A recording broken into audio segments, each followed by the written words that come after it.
have this really bizarre ability to just knock people completely unconscious with one shot. And a lot of times people don't realize who has it or doesn't have it until either you see them hit something, like you see them hit a bag, or until they hit you. You know, and Dan Henderson's got it. He definitely does. What do you, besides the obvious conditioning, like when you look at guys like Dan Henderson or Roy Nelson, who it seems like these guys who can hit so hard just kind of rely on that one punch after a while. And why has Henderson been so successful, and a guy like Nelson seems to really be struggling a lot lately? Well, first of all, you know, Nelson is overweight. And Nelson could easily be fighting as a middleweight. So he could be fighting in Dan Henderson's division. No bullshit. That's not an exaggeration. Wow. Like if you looked at Roy Nelson's body and said, okay, I'm going to get you to the right dietitian, and we're going to straighten all this out. We're going to get you to your optimal weight, and we're going to have you fighting at a weight that's really the best for your career. It'd probably be 185. You know how fucking crazy that is? Wow. What is he now, 260, 250? He's probably about 245, Jesus. 250. But, you know, out of that weight, you would cut 30 pounds of useless fat, like, really quickly. And then he's down to, you know, 220, somewhere around then. So if he's down to 220, that's what a lot of these fucking guys are before they cut weight and start getting down to 185. So then he starts to, I mean, if you just look at his frame, then he starts to really concentrate on eating healthy and doing a lot of cardio and making sure that he watches his calories correctly. Then you're bringing him down to like 210, right? Now he's 210 and ripped. 210 and ripped is what a lot of these guys that fight at 185 are. They weigh about 25 pounds more than that. And then they dehydrate themselves. They severely restrict their caloric content and their caloric intake, and then what they do is the week before the fight, they slowly dehydrate themselves down. Then the last day or two, they really dehydrate the shit out of themselves. They get to the fucking door of death, literally. And then they step on a scale. But Chris Weidman's a good solid 200-plus pounds. So's Luke Rockhold. Luke Rockhold's even bigger than that. Weidman actually lost a little bit of weight. He got a little leaner. Like some guys decide that it might be better to be leaner and to have less mass to lose because they can perform better inside the octagon. My point being that Dan Henderson is fighting at a normal weight for him, whereas I think that Roy, as talented as he is, I mean, his ability to compete as a heavyweight is astonishing. Yeah. I mean, he is this guy who I knew Roy from back in the day. He was a successful jiu-jitsu competitor. That's kind of what everybody knew him as. He was just a really good grappler. And to see him all of a sudden become this heavyweight knockout artist is kind of crazy. But Roy could easily be fighting as a light heavyweight, easily at 205. And I think, honestly, if you sat him down with a guy like Mike Dolce or something like that, or a George Lockhart, someone who's an expert in weight cutting, I bet they could say that they could get him down to 185 if he listened and they gave it a year. And it's funny because we had Eddie Alvarez came in and sat with me a couple of days ago, and I was surprised to learn that we were talking about Conor and going up in weight. Eddie was like, no, he just cut less to fight Nate than he would have. And Eddie said that he walks around at 182, if I'm remembering correctly. And what does he fight at 155? So yeah. Is that really what is happening with guys like Conor? Is they're just cutting less and staying at a higher weight? Yeah, 100%. Conor's never 145 pounds for more than a few minutes. I mean, that's when he makes the 145-pound weight limit, it's super dangerous and it's super temporary. I mean, he looks terrible when he's weighing in. So to call him the 145-pound champion is, it's kind of ridiculous that they still do this, that everybody dehydrates the fuck out of themselves, gets on the scale, and then does it, in a way that they can replenish enough fluid so that 24 hours later they're in a cage fight. It's fucking retarded. It's like one of the dumbest things about the sport. And the fact that everybody does it is crazy. It's insane. It's completely insane. But when you're dealing with like the elite of the elite, it's almost necessary because very few people can compete at their walk-around weight because the other people are dehydrating themselves so much that when you're competing against a guy who, might be 3-4 inches taller than you, might be a natural 15, 20 pounds heavier than you. Right. it's just too much of an advantage.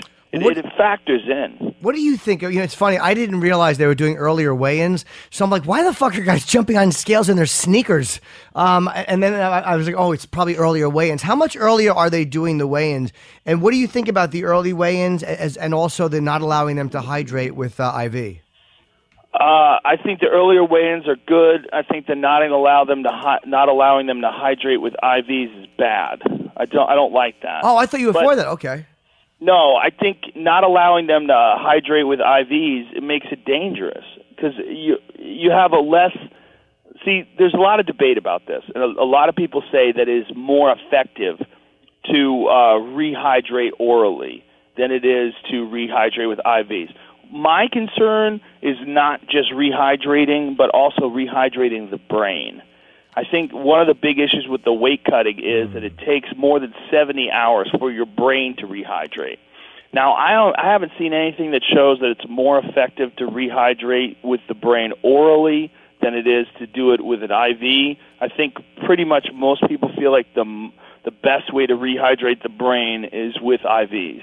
If that is the case, and I'm not sure it is, but if that is the case, then I think that it's kind of silly to ban the IV. To ban the IV, the good thing about it is that somehow or another it's supposed to be able to prevent people from using PEDs because you can use the IV to mask PEDs, I think, in some way.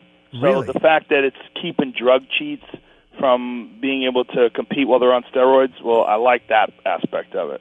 It's really weird to see Jones out again, and all these people. Who else just got? Chad Mendes just got popped. What are these guys fucking doing? And I asked this to somebody else too. When they know USADA is taking sample, like what are people thinking to do anything questionable now that they know that they're more than likely going to get caught? That's a good question. I think with a guy like John Jones is just a wild motherfucker. That's what I think.